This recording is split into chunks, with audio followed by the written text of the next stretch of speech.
Bernard Mariette est le président de l'entreprise montréalaise Coalition. Coalition, c'est la société mère de deux marques bien établies, Paradox et une que l'on connaît encore davantage, Lolé. Lolé a maintenant pignon sur rue dans un des marchés les plus compétitifs au monde, celui de New York, avec une cinquantaine de points de vente et une boutique. Il faut dire que dans le cas de Bernard Mariette, ça n'est pas sa première expérience de développer des marchés à l'international. Il nous raconte les leçons qu'il en a tirées dans un instant à Télécorex.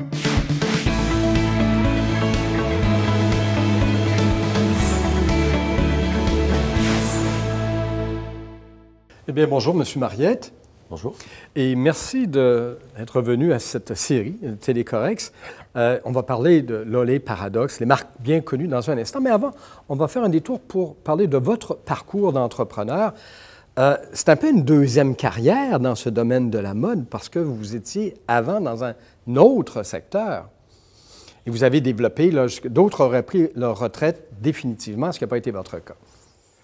Non, ce n'est pas vraiment une deuxième carrière parce que c'est dans la continuité de ce que j'ai fait avant, dans la continuité de la passion que j'ai, c'est-à-dire le sport, les vêtements et puis un développement international de marques. Mais vous aviez monté une de ces marques très, très haut. Certains, des fois, auraient dit, moi, j'ai donné, j'arrête, je mentir, ce qui n'est pas votre cas. Oui, donc avant, je travaillais pour Quicksilver. J'étais le président de Quicksilver et d'une marque qui était confidentielle, qui s'adressait à quelques surfeurs. On en avait fait une marque internationale qui, d'un chiffre d'affaires de 20 millions, était montée à 2,5 milliards. Vous aviez quel âge quand vous avez arrêté? J'avais, en 2008, donc j'avais 46 ans. Et vous avez arrêté à un moment donné, vous vous laissez aller, et là, il y a cette opportunité qui s'ouvre de prendre en main, de présider l'entreprise Coalition, qui a ces deux marques, Lolé et Paradox. Mais à ce moment-là, vous n'êtes pas encore au Québec, là, vous êtes à l'extérieur. Non, je suis en Californie du Sud, où les hivers sont un peu comme ce qu'on voit aujourd'hui. J'étais en Californie du Sud, donc l'idée c'était que je prenne un peu de recul sur les choses et que j'aide les entrepreneurs à développer leur business et leur marque, sachant qu'en général un entrepreneur, un des grands challenges qu'il a justement, c'est de passer à l'international. Et moi c'est ce que j'ai fait comme des États-Unis vers l'Europe, de l'Europe vers l'Europe, vers l'Amérique latine, un peu partout dans le monde. Donc je connais les challenges, j'ai fait les erreurs qu'il ne fallait pas faire. J'ai aussi les solutions et un peu de GPS pour aller aux bons endroits. Pour vous orienter comme il faut. Alors là, on va faire un bond continental. On arrive à Montréal. Il y a ces marques très connues, Lolé, pour ne parler que d'elle. Et là, vous allez la prendre sous votre chapeau. D'abord, Lolé, là, vous allez me permettre, parce qu'on connaît les termes en économie, mais définir une marque avec les termes, c'est pas toujours évident. Est-ce que c'est du sport? Est-ce que c'est lifestyle, mode de vie? Comment vous présenteriez Lolé? Ouais, je crois qu'en général, tout le monde aime bien mettre une étiquette sur une marque. Est-ce que c'est une marque de sport? Est-ce que c'est une marque de mode? Est-ce que c'est une marque de femme? Est-ce que c'est une marque d'homme? C'est les initiales de Live Out Loud Every Day. Ah oui? Lolé. Ouais. Donc c'est vraiment une marque. Moi, ma grande fierté, c'est quand les gens disent « Ah, mais Lolé, ça fait des vêtements ?» Parce que beaucoup de gens pensent que Lolé, ça fait la promotion du yoga, ça crée des événements extraordinaires et uniques, que Lolé, ça permet de se recentrer sur soi-même tout en étant ouvert sur sa communauté. Mais en plus, on fait des vêtements de qualité, on fait des vêtements qui permettent, qui sont dans la philosophie que j'ai, mais que l'entreprise a dans son DNA, c'est-à-dire on croit que le gaspillage c'est catastrophique, on le croit vraiment, et que si on n'arrête pas de faire ce genre de choses, on court à la catastrophe. Et donc nos vêtements, au lieu d'être segmentés, c'est ce qu'on nous apprend quand on fait un MBA, il faut segmenter les marchés. Au lieu de les segmenter, on fait l'inverse, c'est-à-dire qu'on croit dans la valeur d'usage, on croit dans la versatilité des produits, et donc il vaut mieux payer un produit un peu plus cher, mais que vous utilisez beaucoup plus. Et nous allons maintenant entrer dans le vif du sujet parce qu'on veut savoir, entre autres, comment vous avez relancé à l'international. Vous aviez déjà cette première aventure. Et là, il y a la possibilité d'aborder le marché américain. Coalition, la maison mère de Paradox et de Lolé, c'est à Montréal. Mais là, vous convoitez le marché américain. Et vous allez avoir des points de vente à New York. Évidemment, le temple, le haut lieu de ce qu'on peut imaginer dans le commerce de vêtements. Comment ça s'est déroulé? Non, la première des choses, c'est il faut bien comprendre son marché. Et les gens pensent en marché géographique, moi je pense en consommateur. Et le consommateur Lolé, la consommatrice Lolé, c'est la même à Toronto, c'est la même à Vancouver, c'est la même à San Francisco, c'est la même à New York. C'est vraiment le même type d'attitude. Donc ce n'est pas une histoire de géographie, c'est une histoire de consommateur. Une fois qu'on a identifié ce genre de choses, il faut se demander si on a les moyens financiers, si on a le temps, et si on a l'argent, et si on a des compétences pour aller sur ces marchés-là. Parce que c'est très compliqué au niveau culturel, au niveau technique, au niveau administratif, tout est compliqué. Et si vous pensez que vous avez un budget de 100 et 1 an pour le faire, ben, prévoyez 200 et 2 ans, et ça sera juste encore.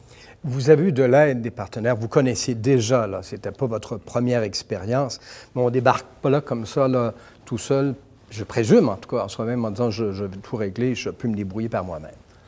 Donc, probablement quand on est une plus grosse entreprise, donc moi je l'ai vécu quand à un moment donné on a une taille critique, on peut se débrouiller par soi-même. Quand on est petit, comme c'était le cas il y a 6 ans chez Lolé, on a besoin de s'entourer de gens qui savent faire les choses, qui nous aident et dont la mission est d'aider les gens à devenir des exportateurs. Par exemple? Ben vous avez tout. Au Canada, vous avez EDC, vous avez IQ, Investissement Québec, et beaucoup d'autres qui aident à... Et qui ont pu vous accompagner. Ceci dit, entrer à New York, c'est pas évident. C'est un marché féroce et concurrent. Ça s'est fait, j'ose dire, facilement? Non, non. Rien s'est fait facilement. Tout se fait très difficilement. Et une fois de plus, c'est jamais comme on pensait que ça allait être. Même si moi, je l'ai vécu des dizaines et des dizaines de fois, on a l'impression qu'il faut toujours tout réinventer. Mais une fois de plus, il faut à la fois du temps, il faut rester dans la direction qu'on s'est donnée, et il faut avoir l'humilité de comprendre ce qui se passe au niveau culturel. Et puis, les marchés sont différents, c'est-à-dire que même si le consommateur est le même, la dynamique concurrentielle est totalement différente. Aux États-Unis, le potentiel est énorme, mais le challenge est à la même hauteur. Donc, quand on sort du Québec ou même du Canada, où on est quand même protégé par pas mal de choses et où on comprend de manière instinctive les choses, faire que les équipes comprennent ce que c'est New York, comprennent que c'est totalement différent de demander un permis à New York, qu'à Vancouver, qu'à Toronto, qu'à Montréal, ça prend du temps et c'est compliqué. Et comment ça se présente aujourd'hui? Ben, ça se présente bien, on est dans le développement de ce qu'on on avait projeté. Lolé est une marque maintenant qui est parmi, au niveau dans tous les cas des gens qui pratiquent le yoga, qui pratiquent tous ces sports de bien-être, pas des sports de compétition. Lolé est une des 3 marques au niveau nord-américain. Elle n'existait quasiment pas il y a 5 ans. Et elle est reconnue par son authenticité et par la qualité de ses produits.